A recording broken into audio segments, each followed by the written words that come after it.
네, 원투펀치 그린 시간이 돌아왔습니다. 이명철 해설위원이 이제 두 번째 그린을 하게 됐는데 첫 번째 그린을 하고 굉장히 또 좋았거든요. 네. 이명철 위원이 전술 전략을 굉장히 잘 본다라고 해서 그린이 호평이 많았습니다. 그래서 오늘도 기대가 되는데 시청자 여러분들께 우리가 그린을 시작하기 전에 또 할 얘기가 있어요. 그렇죠. 저희가 쓴 마스크 색깔이 무슨 색인가요?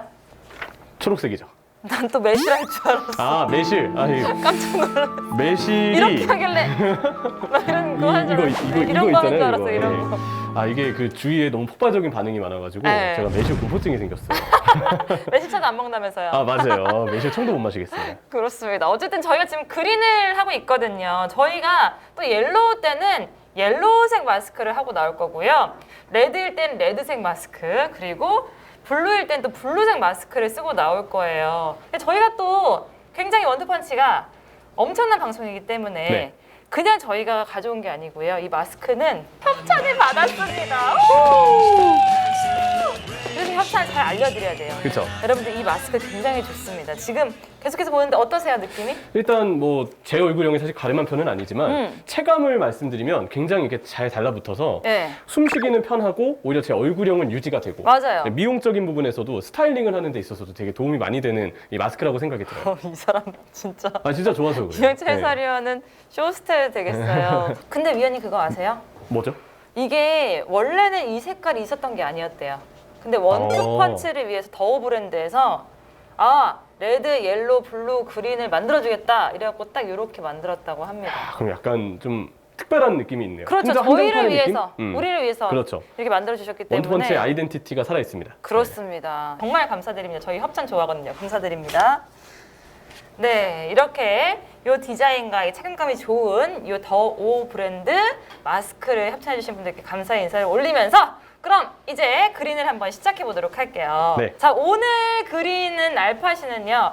바로 국내 리그를 한번 다뤄보려고 해요. 얼마 전에 슈퍼매치가 열렸죠. 근데 옛날에 슈퍼매치랑은 다르게 요즘 슈퍼매치는 슈퍼매치가 뭐 그래? 뭐 이럴 정도로 팬 여러분들이 많이 관심이 좀 없어지기도 했어요. 왜냐하면 수원 삼성도 그렇고 서울도 그렇고 굉장히 좀 요즘에 좀 힘든 시기를 보내고 있었잖아요. 그렇죠. 작년에 하이스플릿에서 나란히 만나면서 슬퍼 매치라고 이제 축구분들이 맞아요. 좀 짓궂게 얘기를 하셨죠. 네. 근데 올 시즌은 전반기 때 수원이 좀 올라오는가 했고 네. 서울은 여전히 슬퍼 보였지만 이 경기를 앞두고서는 분위기가 약간 교차가 됐어요. 수원은 후반기 들어서 계속 승리가 없다가 직전 강원전 되어서야 겨우 승리를 거뒀고 서울은 안익수 감독이 부임하고서 무패를 달리고 있었기 때문에 네. 후반기 성적을 놓고 보면 안익수 부임 이후로 봤을 때 수원은 약간 강원전 반등을 했지만 이제 늦은 시작이기 때문에 여전히 분위기가 침체. 근데 서울은 안익수 효과로 좀 올라오고 있었다. 이렇게 승리는 보는 하지 게 맞는 것 같아요. 못했지만 그렇죠. 그런데 또 이 경기에서 서울이 승리를 하고 말았습니다. 네. 0대2로 승리를 했는데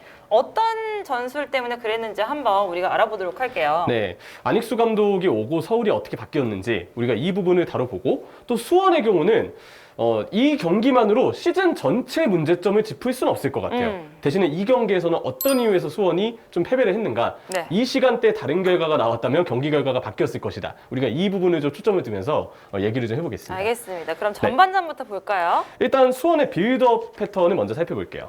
자, 수원의 빌드업 상황입니다. 일단 뭐 그림을 그리기 전에 간단하게 영상만 먼저 보고 들어가면요.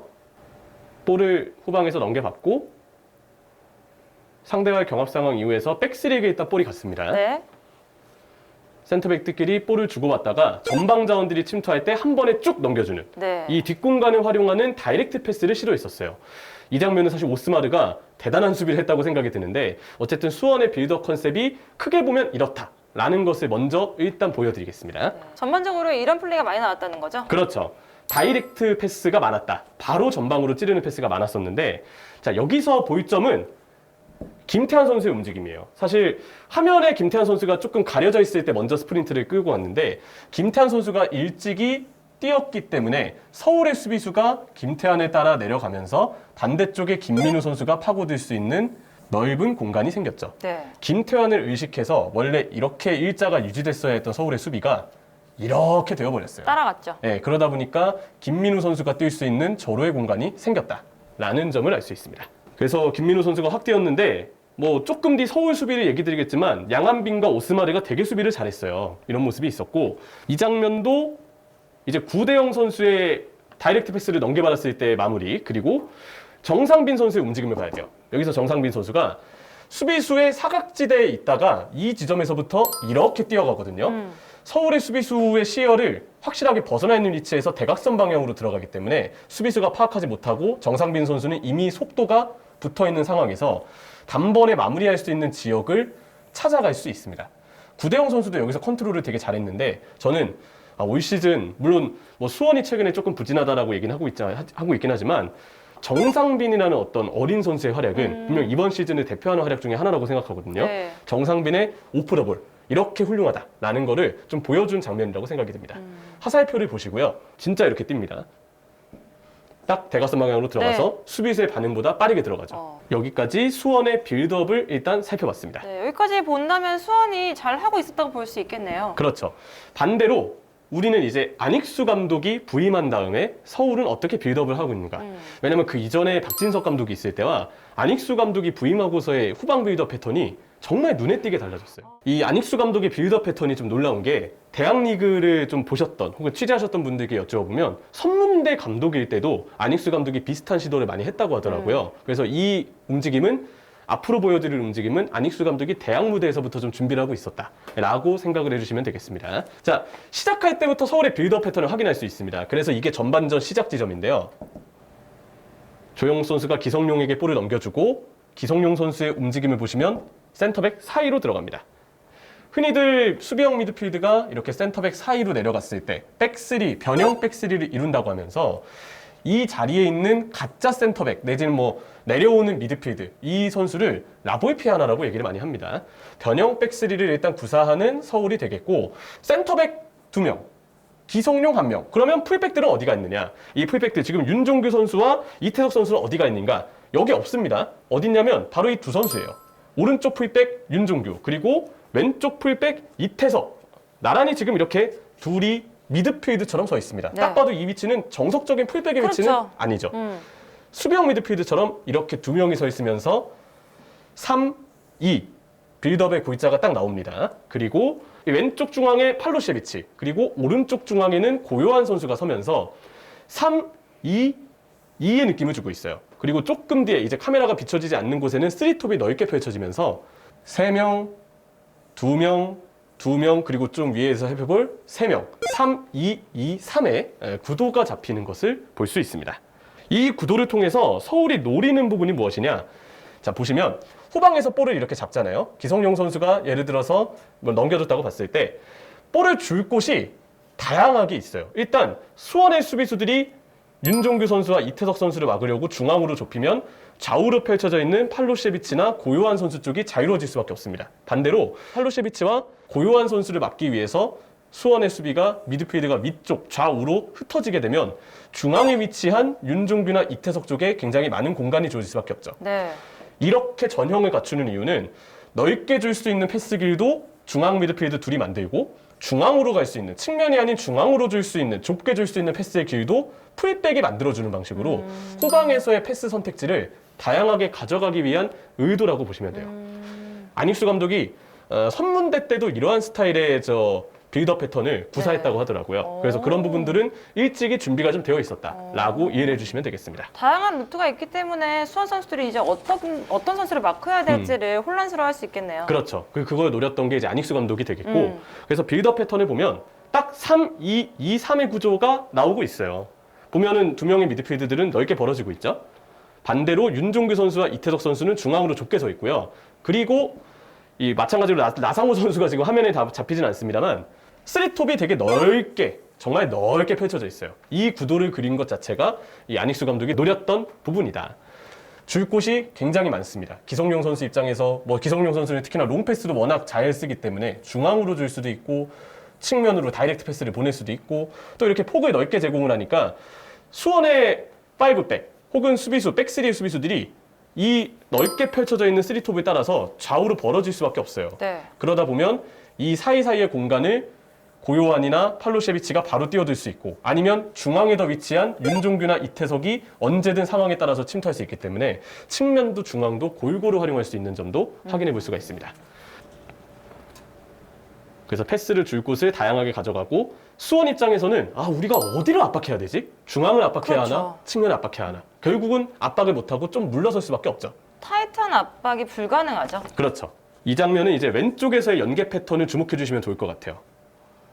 이태석 선수가 볼을 잡았고 바로 왼쪽 사이드로 벌려줍니다. 수원의 수비가 중앙 쪽으로 모여 있었기 때문에 측면 쪽에 대해서는 굉장히 열려있는 상황이었음을 볼 수가 있습니다. 김태환 선수가 오른쪽 윙포워드로 선발 출전한 선수인데 중앙에 와 있었다는 거는 그만큼 서울의 중앙에 위치한 선수들의 숫자를 의식해서 수원의 압박은 가운데로 좁혀졌다는 뜻이겠죠. 그러면 당연히 필연적으로 넓어져 있는 공간은 비어 있을 수밖에 없고요.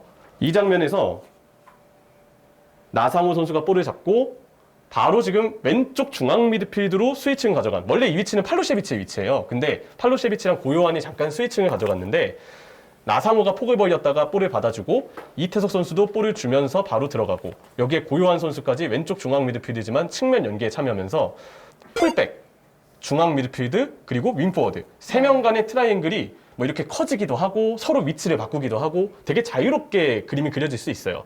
이 3명을 따라서 수원의 수비도 따라 나오다 보니까 최전방 공격수의 조영욱 선수에게는 굉장히 많은 공간이 열리게 되죠. 요즘에 조영욱 선수가 리그에서 진짜 핫하거든요. 슈팅 햄스터가 지금 네. 올라왔어요. 슈팅 햄스터가 완전한 몬스터가 되는 과정인 것 그렇죠. 같은데 중앙에 이 정도 공간이면 플레이할 수 있는 패턴이 되게 다양해지고 선택지가 많아지기 때문에 조영욱의 입장에서는 자신감이 크게 갖춰질 수밖에 없습니다. 그래서 조영욱이 슈팅을 가져갔던 장면이었고요. 이 장면은 그림을 그리기보다는 그냥 자연스럽게 보여드릴게요. 딱 보시기에도 중앙 미드필드의 숫자가 이후 상황에서 좀 많아짐을 볼 수가 있어요. 네. 일단 압박을 많이 가져가는 지금 서울의 상황이고 수비에 성공하면서 볼 소유권을 일단 가져오는 서울입니다. 앞선 상황에서 결국 중앙 미드필드의 숫자가 많으니까 압박을 가져갈 때도 지금 보시면 세컨볼 따내는 게 서울이 더 유리해요. 그렇죠. 중앙의 숫자가 많기 때문에 아까 얘기했던 풀백 2명, 윤종규, 이태석, 그리고 고요한 팔로셰비치 이 선수들 4명이 중앙에 몰릴 수 있는 거기 때문에 수원에게 순간 압박을 가하고 볼이 좀 애매한 지점에 튀더라도 세컨볼을 따낼 수 있는 선수는 중앙의 숫자가 많은 서울이 아무래도 더 많이 가져갈 수밖에 없죠. 지금 볼을 서울이 갖고 있는데 2대1, 2대1 이런 식으로 선수들이 붙어 있는 것 같아요. 그렇죠. 지금 보면은 서울의 백스리 그리고 지금 중앙 쪽에만 벌써 이렇게 숫자가 갖춰져 있거든요. 그렇죠. 팔로셰비치가 지금 이게 카메라가 조금 먼 쪽이다 보니까 애매하긴 합니다만 중앙 쪽에 윤종규, 팔로셰비치, 고요한 뭐 이런 선수들이 다 지금 모여 있는 생각이 들어요. 이런 형태처럼 중앙의 숫자가 많으니까 수원의 중앙 자원들보다는 그리고 올라가 있는 3톱보다는 훨씬 더 뭔가 숫자가 많아진다고 볼 수가 있겠죠. 네. 이렇게 3톱, 이렇게 2명의 미드필드거든요. 근데 숫자는 서울 쪽이 확연하게 더 많습니다. 맞습니다. 이걸 통해서 안익수 감독은 일단 세컨볼은 우리가 가져가자. 그래서 경기를 우리가 원하는 대로 쭉 점유하자. 이런 생각을 가졌고 실제로 경기 자체는 전반전은 서울이 훨씬 더 오랫동안 점유할 수 있는 포인트가 많았다고 생각을 하게 됩니다. 이번엔 기성용 선수가 길게 전환을 하는 장면입니다. 보면은 항상 기성용 선수의 어떤 전환 패스는 우리가 대표팀 뭐 월드컵 많은 대회에서 보았듯이 짜릿함이 있죠. 네. 이 과정에서 왼쪽 중앙 미드필드였던 팔로셰비치도 이쪽이 아닌 굉장히 넓은 공간으로 빠지면서 측면 쪽의 수적 우위를 만들었습니다.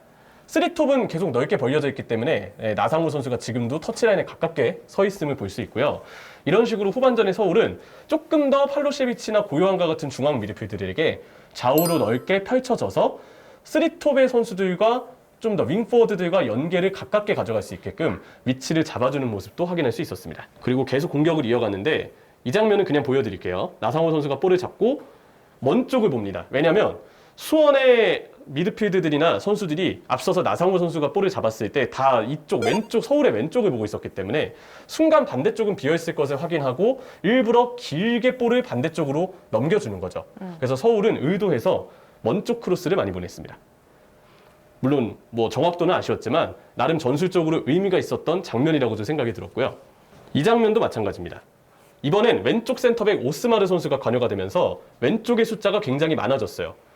그리고 오스마르는 눈치가 빠르죠. 바로 반대로 전환합니다. 네. 왜냐하면 이 왼쪽을 따라서 수원의 선수들이 모두 시선이 그쪽으로 쏠리거나 선수들이 모여있기 때문에 계속 반대로 전환하려는 거는 수원이 이쪽 반대쪽은 수비가 없겠지? 라는 생각에서 미리 짜여진 플레이를 가져갔다라고 보시면 되겠습니다.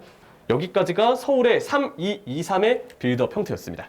그냥 보면은 안익수 감독 부임하고 확실히 이런 빌드업의 짜임새가 네. 많이 좋아졌다는 생각이 들어요. 맞습니다. 뭐 이 경기뿐만이 아니고 그 전 경기에도 계속해서 조금 달라졌는데 뭔가 수비가 좋아졌는데 이런 얘기를 정말 많이 들었던 안익수 감독인데 결국에는 결과까지 만들어냈죠. 그렇죠. 그래서 승리를 가져갔고 서울의 승리 원동력 중에 또 하나가 있었어요. 이날 플레이를 보면서 되게 인상 깊었던 장면들이 있었죠.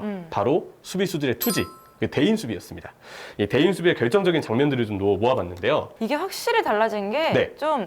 아까 말씀하셨던 것처럼 이런 전술을 하게 되면 서울 선수들의 움직임은 굉장히 많아질 수밖에 없어요. 그렇죠. 근데 그거는 어떻게 본다면 서울 선수들도 굉장히 의욕적으로 지금 경기에 참여하고 있다는 걸 보여줄 수 있는 것 같아요. 네, 약간 좀 집중력이 좋아졌다. 네. 그리고 어쨌든 이기려고 하는 어떤 투지를 보여주는 거기 때문에 팬들은 이런 시도나 플레이에 되게 맞아요. 열광할 수밖에 없거든요. 맞습니다. 그런 플레이들을 좀 보게 될 텐데 이 장면은 사실 수원 팬분들에게 굉장히 아쉬울 수 있는 장면이고 경기로만 놓고 봤을 때는 초반에 정상빈 선수에게 변수가 생기면서 네. 약간 수원에게 불리한 부분이 또 서울에게는 묘하게도 유리한 부분이 작용된 장면이라고 생각이 들어요. 보시면 수원이 또 전방으로 길게 볼을 보냅니다. 그리고 김민우 선수 쪽으로 정상빈 선수가 높이 찔러줬고 김민우 선수가 여기서 뛰어들어가는 정상빈을 보고 패스를 줘요.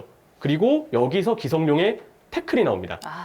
볼 쪽으로 도전된 태클이었기 때문에 주심은 정상적인 태클이라고 봤지만 문제는 그 과정에서 정상빈 선수가 발목 쪽에 굉장히 큰 충격을 입은 것 같아요. 네. 이날 결국 정상빈 선수가 프리타임을 다 뛰지 못하고 도중에 교체 아웃이 됐거든요. 후반전에. 분명 이 부상도 정상빈의 컨디션이 100%가 아닐 수밖에 없었던 이후에 100%가 아닐 수밖에 없었던 이유가 좀 되었을 거라고 봐요. 그래서 이 장면이 수원 입장에서는 조금 아쉽게 다가올 만한 장면인 것 같고 네. 이제부터는 서울의 멋졌던 수비를 확인해 보겠습니다. 사실 서울은 이날 백스리에게 수원 공격진에 대한 1대1 대인 수비를 맡겼는데 이렇게 제쳐지면 위험해요. 그런데 중요한 수비를 지금 보여줬던 선수가 바로 가운데 센터백 오스마르입니다. 좋은 이치 선정으로 볼을 끊어내는 장면을 지금 보았었고요. 계속 서울이 이 1대1 수비가 조금 불안불안하다는 걸 1대1 수비는 아무래도 공격진과 1대1을 상대해야 되기 때문에 뚫릴 시에 위험하다는 걸 보여주거든요. 이번에 수원이 압박을 하고 이태석 선수가 좋은 드리블로 벗겨내면서 공격을 가져가는데 끊겼습니다. 그리고 수원은 전방으로 길게 볼을 주니까 이번에도 다이렉트 패스가 시도가 됐죠. 근데 여기서 김민우와 1대1을 가져갔던 강상희 선수가 먼저 따라붙었고 또 오스마르. 오스마르의 영리한 이치 선정, 예측 능력으로 일찍이 수비를 끊어내는, 패스를 끊어내는 장면을 이날 정말 많이 보여줬어요. 그래서 오스마르의 활약이 굉장히 좋았다. 자, 이제 보일만한 부분은 오스마르의 아까 그 좋았던 커팅들을 본다면 이번에는 이 장면들에도 제가 볼 때 팬들은 되게 열광할 수 있을 거예요. 왜냐면 팀 전체적으로 좋은 압박을 보여줬기 때문이죠. 볼을 빼앗기자마자 서울 선수들이 달려드는 모습을 보세요. 볼 빼앗기자마자 바로 달려들면서 서울 선수들이 그대로 압박에 성공을 했고 그리고 나서 높은 위치에서부터 공격을 바로 들어갑니다. 여기서 뺏기죠? 근데 바로 압박이 들어가요. 순식간에 이 공간 내 서울 선수들 보시면 3명. 단번에 달려와서 그냥 좁은 공간에서 수적 우위를 딱 만들어버려요. 그렇죠. 숫자로 밀어붙이고 볼 뺏기자마자 반응을 하는데 수원의 선수들이 이 정도 압박을 견디기는 쉽지가 않죠. 서울 선수들이 7분의 시간부터 정신적으로 무장이 잘 되어 있었다라는 부분들을 지금 보여주는 거고요. 초반에 이제 수원 선수들은 만만치 않겠는데 네. 이런 생각을 하게 되고 또 수원이 홈이었는데 네. 물론 뭐 지금 수도권은 아쉽게 무관중 경기긴 하지만 그런 걸 떠나고서라도 홈팀 수원을 오히려 원정팀 서울이 위협했던 이런 초반의 압박이 기선제압에도 굉장히 영향을 많이 미치기 때문에 의미가 컸던 장면으로 봐주시면 되겠습니다. 이 장면은 압박 덕분에 높은 위치에서 볼을 또 잡아내면서 바로 높은 위치에서부터 공격이 시도됨을 볼 수가 있어요. 이 장면은 나상호 선수의 지금 슈팅, 개인 기술이기 때문에 그냥 보여드리겠습니다. 높은 위치에서부터 볼을 끊었기 때문에 그대로 서울이 유리한 기회를 잡아가고 이 초반에 슈팅이 나왔죠. 시간이 11분이에요. 아까 7분의 압박, 또 10분 내에 또 압박을 하면서 이렇게 유리한 기회들을 서울이 만들었다고 보시면 됩니다. 골대 맞은 게 아쉬웠죠. 자, 그리고 이 안익수 감독이 지금 이렇게 화면에 잡히고 있지만 이제부터 살펴볼 장면은 수원의 승부처. 네. 이 시간대에 수원이 기회를 살렸으면 서울이 전반전에 경기력은 잘 보여줬지만 근데 서울이 전반전에 골을 넣지 못했어요. 그렇죠. 그리고 후반전에는 오히려 서울이 공격을 시도할 때 수원이 롱볼 또 측면 쪽에 윙백을 활용한 역습 전개가 통하면서 오히려 후반전에는 수원도 기회를 만만치 않게 만들어냈거든요. 그래서 지금부터 보여드릴 장면들은 수원이 이걸 이 시간대에 살렸으면 서울보다 선제골을 먼저 넣으면서 슈퍼매치를 잡을 수 있었다. 아쉽다 장면. 그렇죠. 그 아쉬웠던 장면들 한번 보겠습니다. 네. 이기재 잡고 왼쪽에서 만들어가면서 딱 길게 주죠. 그래서 정상빈 선수가 뛰어들어갈 때 반대편 김태환 선수에게도 공간이 확 열렸어요. 그래서 확 넘겨줬는데 하필 김태환이 여기서 중심이 무너져 버립니다.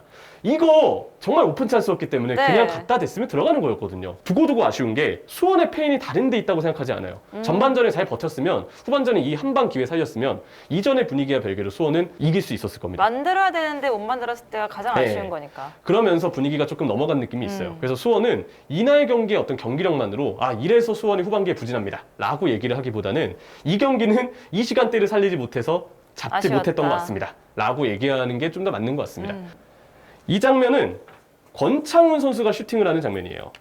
이번에도 윙백들에게 볼이 가고 센터백이 결국 길게 볼을 주면서 권창훈 선수가 바로 침투 후에 때렸는데 이 선방 장면은 역시 양한빈 선수의 어떤 선방 능력을 칭찬하지 않을 수가 없거든요. 네. 서울에게는 결정적인 양한빈의 선방들이 오스마리의 수비처럼 도움이 됐고 수원은 또 이 기회를 놓친 게 화근이 됐습니다. 자, 그리고 이 장면 보시면 여기서 정상빈 선수가 갑자기 넘어지죠. 중계 화면에는 정상빈 선수가 확실하게 부상을 호소하고 교체 아웃이 되는 장면이 명확하게 잡히진 않았었는데 네네. 권창훈 선수가 이 슈팅을 할 때 정상빈 선수가 뛰어오면서 약간 무리가 왔던 것 같아요. 결국 이때 넘어지고 일어나지 못하면서 김건희 선수로 이제 교체가 되거든요. 그래서 정상빈 선수가 이때 빠지고 김건희 선수가 투입을 기다리고 있는 상황에서 서울 선수들이 일단 본인들의 기회를 그대로 이어나가면서 이 슈팅을 만들었어요. 양영모의 선방은 좋았지만 서울은 코너킥을 얻어냈고 김건희 선수가 투입된 직후 항상 축구는 이런 얘기를 하거든요. 교체가 진행이 되면 멤버가 바뀐 거기 때문에 일단 그 직후 한 1, 2분 정도는 주의할 필요가 있어요. 변화가 된 시점. 그렇죠. 변화가 된 시점이기 때문에 선수들이 적응도 안 되고 또 세트피스 수비처럼 좀 조직적인 어떤 분업이 좀 요구가 되는 상황에서는 누구 한 명이 교체 아웃되거나 교체인 들어가면은 그 직후 상황은 어수선할 수밖에 없거든요. 맞아요. 근데 그 시간대가 하필 이날 서울에게 선제골의 시간대가 됐습니다. 그래서 아까 그 정상빈 선수의 부상 장면이 수원 입장에서는 또 되게 아쉽게 작용이 그렇죠. 되는 맞아요. 그런 장면으로 봐야죠. 서울이 바로 코너킥을 연결하고 올립니다. 그리고 바깥쪽 여기서 조영우. 조영욱이죠. 수원에게 아쉬운 점은 어쨌든 교체로 인해서 좀 어수선한 분위기가 분명 이 세트피스 수비가 무너진 과정에서 영향이 없진 않았을 거라는 거예요. 일단 1대1 대인 수비가 붙어 있습니다. 대인 수비는 문제가 없었어요. 지역 수비도 이렇게 나란히 서 있고. 근데 문제는 볼이 크로스가 나갈 때 이 두 명의 키를 넘기면서 갑작스럽게 조용호 선수 쪽으로 뚝 떨어지기 때문에 네. 마크하고 있는 수비수 입장에서는 볼이 시야에서 가려졌기 때문에 반응을 할 수 있는 상황이 아니었어요. 그래서 보시면 순간 볼에 대한 낙하지점을 지금 장욱희 선수가 놓쳤고 그러면서 조영욱이 쉽게 마무리 짓는 과정을 네. 볼 수가 있었죠. 이게 혹시 교체 없이 그냥 진행이 되었더라면 좀 더 이 장면이 집중력이 갖춰지지 않았을까라는 생각은 해볼 수 있지 않을까 싶어요. 자, 그리고 이제 양한빈 선수의 선방 장면을 또 한번 보시겠습니다. 계속 측면 쪽으로 벌리고 이번엔 패스가 또 통과가 됐어요. 근데 양한빈이 나오는 타이밍이 기가 막혔죠. 막히죠. 오스마르의 수비, 양한빈의 선방, 사실 서울의 수비력 모두 대단했지만 기본적으로 양한빈의 어떤 관여도가 매우 컸다라는 점에 있어서도 부정은 못할 것 같아요. 근데 지금 이 상황에서도 서울 수비진들이 정말 빠르게 내려와 있네요. 그렇죠. 이미 복귀를 다 해 있는 상태였고 그리고 이제 두 번째 골 장면이죠. 조영욱 선수가 이제 지동원 선수가 투입이 되면서 오른쪽 윙포워드로 위치를 바꿨고 쓰리톱이 넓게 서 있는 구도를 계속 연출했잖아요. 그러니까 윙포워드들이 볼을 잡을 때는 굉장히 넓은 위치에서 공간이 확보된 상태로 플레이를 이어갈 수 있었습니다. 최근에 조영욱 이전의 골까지 해서 최근 7경기 5골. 맞아요. 그리고 플레이에 자신감이 한껏 붙었습니다. 그리고 여기서 어느 정도 수비수들의 시야를 방해해주는 움직임들이 있었기 때문에 조영욱 선수는 안쪽으로 파고 들어갈 수 있는 아주 좋은 길이 열렸죠. 이 드리블 순식간에 제쳐내고 이건 그냥 개인 기술이에요. 그래서 마지막 접고 들어갈 때 결국 만들어내기까지. 핸드볼을 만들어냈고 페널티킥을 만들어냈죠. 장우익 선수가 팔을 모은다고 모아봤지만 결국 이렇게 조금 뻗어진 팔 쪽에 볼의 진로를 막았다는 부분에서 주심은 핸드볼을 안 볼 수가 없었던 것 같아요. 그리고 나상호 선수가 나섰습니다. 그렇죠. 이러면서 서울은 원정에서 2골. 올 시즌 슈퍼매치가 원정 팀들이 다 이기고 있습니다. 좀 독특한 일인데 서울이 그렇게 승리를 좀 잡게 됐고요. 근데 수원이 아까 그 선제 실점 장면에서 세트피스 실점이 있었잖아요. 근데 세트피스 실점이 있었던 걸 떠나서 이 경기 자체적으로 봐도 세트피스 수비가 조금 불안불안한 장면들은 있었습니다. 자, 이 장면은 전반전 36분 서울이 프리킥을 올릴 때 조성진 선수의 마크가 있었지만 한 박자 스프린트가 늦어서 결국 공간에 있어서 서울 선수를 좀 놓치는 장면이 있어요. 이한범에 대한 대인 수비가 지금 조성진 선수가 약간 늦어지면서 결국 이한범 선수가 여기까지 뛰어들어가거든요. 네. 대인 수비에서의 어떤 집중력은 이때도 문제가 됐었다. 그래서 결국 이한범이 발을 갖다 댔죠. 그렇네요. 세트피스 수비는 약간 이렇게 복선이 좀 있었다는 거, 이에 대한 어떤 염려가 됐었고, 자, 서울은 이후에 정말 쉽게 리드를 지켜냈습니다. 아까 정순재 아나운서께서 서울 골 넣고 확실히 백파이브가 정말 빠르게 수비에 복귀했다 라고 얘기를 해주셨는데, 원래 안익수 감독의 장점은 수비 조직력을 맞춰내는 데 있죠. 이전에 부산에서도 저 성남 1화에서도 마찬가지로 그런 축구를 보여줬고, 한 골 넣으니까 특히 두 골 차까지 벌어지고 이제 추가 시간에 수원이 맹공을 퍼부을 게 당연했기 때문에 백파이브 짝! 그리고 그 이후의 자원들 다 내려와서 아예 9명의 두 줄을 갖춰버립니다. 네. 그리고 너무 물러나 있으면 안 되기 때문에 적당히 라인을 올리면서 수원의 윙백들을 견제하기 위한 좋은 수단을 갖췄어요. 만약에 수비 라인이 이렇게 뒤쪽으로 너무 물러나 있었잖아요. 그러면 수원의 윙백들이 쉽게 볼을 위쪽에서 잡아내면서 결국은 크로스를 계속 배달을 했을 겁니다. 수비 라인의 설정도 좋고 미드필드들이 바로 내려와서 좁은 간격을 형성해주는 것도 아주 좋았어요. 추가 시간 동안에 이러한 수비 조직력이 유지가 되면서 별 위기 상황 없이 서울은 경기를 마칠 수 있었습니다. 결국 이 장면도 올라가 있는 라인 때문에 수원이 오프사이드를 범하게 돼요. 여기서 결국 오프사이드가 걸리면서 수원의 공격은 무위에 그쳤죠. 깃발을 들었죠. 이렇게 서울이 안익수 감독이 부임하고서 수비적인 조직력, 그리고 빌드업, 그리고 중앙 미드필드의 숫자를 3-2-2-3의 형태로 많이 갖춰놓으면서 세컨볼을 잡아내면서 경기에 대한 지배 능력을 늘렸다라는 부분을 확인할 수 있었습니다. 오늘의 슈퍼매치 경기를 보니까 양 팀의 전술이 확연하게 좀 차이가 나네요. 그쵸. 롱볼 축구 위주로 된 것과 빌드업 위주로 된 게 확실히 차이가 있어서 오늘 전술에 대해서 좀 잘 볼 수 있었던 네. 것 같아요. 수원의 경우는 아마 나중에 또 경기가 좀 진행이 되다 보면 일단은 뭐 분위기를 빨리 끌어올려야 되겠지만 이 경기 이상으로 후반기에 어떤 문제점들을 짚을 수 있는 경기 영상들은 많거든요. 뭐 기회가 될 때 살펴보기로 하겠고, 이 경기의 의미가 큰 부분은 결국 서울이 잘했던 부분이라고 생각이 들어요. 네. 수비진들의 집중력이 올라온 부분들, 팀이 볼 뺏기자마자 바로 압박을 가져갈 만큼의 확실한 어떤 이 파이팅 기질이 늘었다는 부분들, 그리고 공격에 있어서 빌드업을 통한 지배 능력을 보여줬다는 점, 이런 부분들이 FA 서울이 올라오고 있는 이유들, 안익수 감독이 오고 무패를 이어가고 있는 이유들을 일단 보여주고 있다고 생각합니다. 근데 확실히 서울이라는 팀이 좀 그렇거든요. 뭔가 감독 교체가 좀 많았던 팀이기도 하고, 감독 교체가 있을 때마다 그때 수혜를 좀 많이 보는 팀이기도 해요. 그렇죠. 그런데 그 이후에 이제 어떻게 그 모습을 계속 지켜나가느냐, 그 차이인 것 같은데, 좀 장기적으로 어떻게 보세요? 일단 서울에 내재되어 있는 문제점이 꼭 경기력만은 아니라고 생각해요. 선수 영입에 있어서, 또 선수단 어떤 관리에 있어서, 팀 분위기에 있어서 서울은 최근 시즌들마다 중간중간 약간 뭐 최용수 감독이 힘을 썼던 2019 시즌 정도를 제외하면은 너무 부진이 길어지고 있기 때문에 안익수 감독의 효과로 전술이 좋아지면서 선수단도 각성을 하면서 올라오고 있는 건 좋지만, 팀 전체적으로 다시 K리그의 강호가 되기 위해서 어떤 리빌딩 과정을 밟아야 되는지에 대한 고민이 필요한 것 같아요. 근데 여기서 조금 좋은 소식은 이태석 선수도 그렇고 네. 서울 팀 내에 있는 어린 선수들이 제법 좋은 재능들이 많다는 게 아닐까.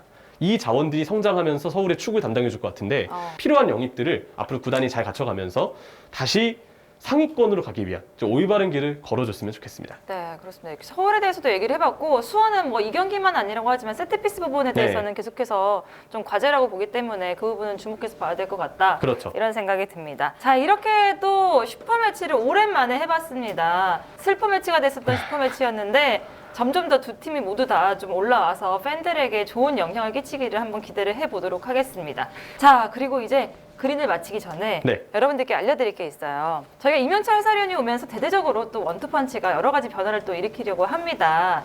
그 중에 하나가 우리 장 의원님이 뭔가를 여러분들과 함께 하려고 하고 있습니다. 바로 이라는 건데요. 그게 무슨 말 뭔지 아세요?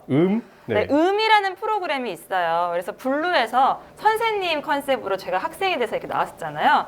근데 이제는 인터넷 강사로 한번 출연을 해보신다고 합니다. 장 의원님이 인터넷 강의를 하시고 여러분들과 함께 소통하는 프로그램을 한번 만들어 보려고 하는데, 저희 블루와 함께 소통할 수 있는 기회가 있습니다. 그래서 어떻게 하는지 좀 알려드릴게요. 자, 원투펀치 블루와 카카오 음의 콜라보레이션인데요. 음을 설치한 다음에요, 원투펀치 블루방에 참여하셔서 질문 타임에 손 번쩍 들기를 클릭하시면 됩니다. 그리고 핸드폰 마이크로 직접 장 의원님께 질문을 해주시면 된대요. 그럼 그 음을 언제 하느냐? 바로 오늘 밤, 수요일 밤 11시에 참여를 하실 수 있다고 합니다. 여러분들 많은 참여를 해주시기를 부탁드리겠습니다. 근데 정말 획기적이지 않나요? 일단 실시간이라는 점에서 드디어 장현님과 나도 소통할 수 있구나 라는 메리트를 시청자분들께서 느끼실 것 같아요. 블루 영상마다 이제 정순자 아나운서님께서 학생으로 나오셔서 굉장히 그 똘망똘망한 눈빛으로 수업을 이렇게 경청하셨던 걸 많이들 보실 텐데 그 자리가 이제 여러분의 자리가 될 수 그렇죠. 있습니다. 저도 같이 의무로 한번 참여를 해보려고 네. 생각을 하고 있고